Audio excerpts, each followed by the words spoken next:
കാർഷിക വികസന കർഷകക്ഷേമ വകുപ്പിന്റെ കീഴിലുള്ള സർക്കാർ ഓറഞ്ച് ആൻഡ് വെജിറ്റബിൾ ഫാമിൽ ഓറഞ്ച് വിളവെടുപ്പ് ആരംഭിച്ചു.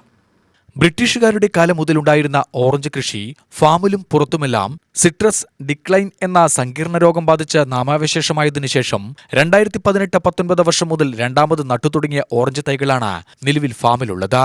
ഓരോ വർഷവും പുതുതായി കൂടുതൽ ഏരിയയിൽ കൃഷി വ്യാപിപ്പിച്ചു വരുന്നുണ്ട്. കഴിഞ്ഞ വർഷങ്ങളിൽ Indian institute of horticultural research experimental station ചിതലിയിൽ നിന്നും 1000 ഗൂർഗ് മാൻഡാരിൻ ഇനം ഓറഞ്ച് ഉൾപ്പെടെ 7000 ഓറഞ്ച് തൈകളാണ് പല സ്റ്റേജുകളിലായി നിലവിൽ ഫാമിലുള്ളത്. ഓറഞ്ച് നട്ടുകഴിഞ്ഞാൽ 5 വർഷം പിടിക്കും കായ്ഫലം കിട്ടിത്തുടങ്ങാൻ. 8 വർഷത്തോളം എടുക്കും ഒരു റെഗുലർ ഉൽപ്പാദനം കിട്ടാൻ. നല്ല കായ്ഫലമുള്ള തൈകളിൽ നിന്നും 15 മുതൽ 20 കിലോഗ്രാം വരെ ഉൽപ്പാദനം ലഭിക്കുന്നുണ്ട്. ഈ വർഷം ഏകദേശം 1.5 മുതൽ 2 ടൺ വരെ ഉൽപ്പാദനം ലഭിക്കുമെന്ന് പ്രതീക്ഷിക്കുന്നു. ഇനിയും കൂടുതൽ ഏരിയയിലേക്ക് നാഗ്പൂരിൽ നിന്നും ഉൾപ്പെടെ മികച്ച ഇനം ഓറഞ്ച് ഗ്രാഫ്റ്റ് തൈകൾ കൊണ്ടുവന്ന നട്ടുപിടിപ്പിക്കുന്നതിനു വേണ്ട പദ്ധതികളുമായി മുന്നോട്ടു പോവുകയാണ്. കൂടാതെ മുസംബി തൈകളും ഈ വർഷം കായ്ച്ചു തുടങ്ങിയിട്ടുണ്ട്.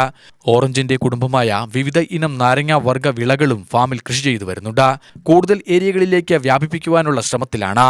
കാലാവസ്ഥാ വ്യതിയാനവും മണ്ണിന്റെ ഫലഭൂഷ്ഠതയിൽ വന്ന മാറ്റങ്ങളും അതിരൂക്ഷമായ രോഗകീടബാധയും ഓറഞ്ച് കൃഷിയെ പ്രതികൂലമായി ബാധിക്കുന്നുണ്ട്. എന്നിരുന്നാലും ശാസ്ത്രീയ മണ്ണ് പരിശോധന, നനയുടെ അടിസ്ഥാനത്തിലുള്ള സമീകൃത വളപ്രയോഗവും സംയോജിത രോഗകീടനിയന്ത്രണ മാർഗങ്ങളും അവലംബിച്ചുകൊണ്ട് ഫാമിൽ ഓറഞ്ച് കൃഷിയും മറ്റു പച്ചക്കറി സുഗന്ധവിള കൃഷികളും സാങ്കേതിക വിദഗ്ധരുടെയും തൊഴിലാളികളുടെയും കൂട്ടായ പരിശ്രമത്തിൽ പുനരുജ്ജീവനത്തിന്റെ പാതയിലാണ്. ഫാമിലെ മുഴുവൻ പഴവർഗ്ഗങ്ങൾക്കും മൂല്യവർദ്ധിത ഉൽപ്പന്നങ്ങളാക്കിയാണ് വിപണനം നടത്തുന്നത്. അതുകൊണ്ട് തന്നെ ഓറഞ്ചും നേരിട്ട് വിൽപ്പന ഉണ്ടായിരിക്കുന്നതല്ല.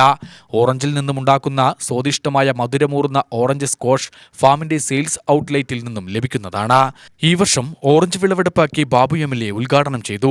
നിലവിൽ ഫാം ടൂറിസത്തിന്റെ കേരളത്തിലെ തന്നെ ഏറ്റവും മികച്ച ഒരു കേന്ദ്രമായി ഓറഞ്ച് ഫാം മാറിയിട്ടുണ്ടെന്നും അതിൽ സ്ഥലം MLA എന്ന നിലയിൽ അഭിമാനിക്കുന്നു എന്നും അദ്ദേഹം പറഞ്ഞു.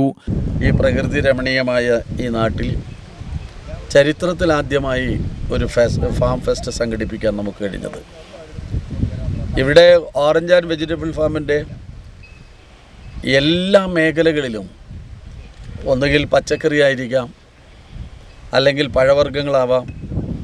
ഒരുപക്ഷെ ലോകത്തിലെ വിവിധ രാജ്യങ്ങളിലുള്ള പച്ചക്കറികൾ കൊണ്ട് നട്ടുന്നവർ, ലോകത്തെ പല ഭാഗങ്ങളിൽ മാത്രം കണ്ടുവരുന്ന നമ്മൾ അത്ഭുതത്തോടെ കാണുന്ന പല പഴവർഗ്ഗങ്ങളും നമ്മുടെ ഫാമിലേക്ക് വരികയാണ്. ഞാൻ അറിഞ്ഞത് ഡ്രാഗൺ ഫ്രൂട്ടിൻ്റെ വിളവെടുപ്പ് കൂടെ ഉണ്ടാവാൻ പോവുകയാണ്.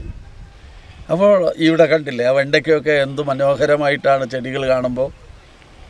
അതൊക്കെ നിങ്ങൾ അവനവൻ്റെ വീട്ടുവളപ്പിൽ നട്ടുവളർത്തുന്നത് പോലെ ഇത്രയും ഏറെ കഠിന പ്രയത്നത്തിലൂടെ ചെയ്യുന്നതാണ്. ഇത് ലോകമറിയണം. അതിനാണ് ഒരു വിളവെടുപ്പ് എന്ന നിലയിൽ നമ്മളിത് ആലോചിച്ചത്. ഇവിടെ ഓറഞ്ചിൻ്റെ വിളവെടുപ്പാണ്. ഇവിടെ ഈ കാണുന്ന ഓറഞ്ച് ചെടികളിൽ മാത്രമല്ല, അപ്പുറം കാണുന്നതിലൊക്കെ പഴുത്ത് നിൽക്കുന്നത് കാണുമ്പോൾ തന്നെ മനസ്സിന് വല്ലാതൊരു ആഹ്ലാദം തോന്നുകയാണ്.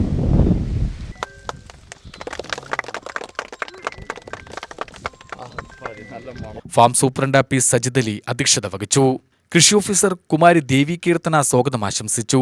ഫാമിലെ ഓറഞ്ച് ബ്ലോക്കുകളിൽ പ്രവർത്തനങ്ങൾക്ക് നേതൃത്വം കൊടുക്കുന്ന ബാബു P, കാസിം കുട്ടികൃഷ്ണൻ, മുഹമ്മദ് റാഫി, വിമൽ കുമാർ, രഞ്ജിത് കുമാർ, സരള ഭാമ, ആൻസി ജോസഫ്, ധനലക്ഷ്മി, നജീമ, സീന മുതലായ തൊഴിലാളികളും കൃഷി ഉദ്യോഗസ്ഥരായ മഹേഷ് VS, ഫെമിന, മണികണ്ഠൻ, രജിത തുടങ്ങിയവരും സംബന്ധിച്ചു.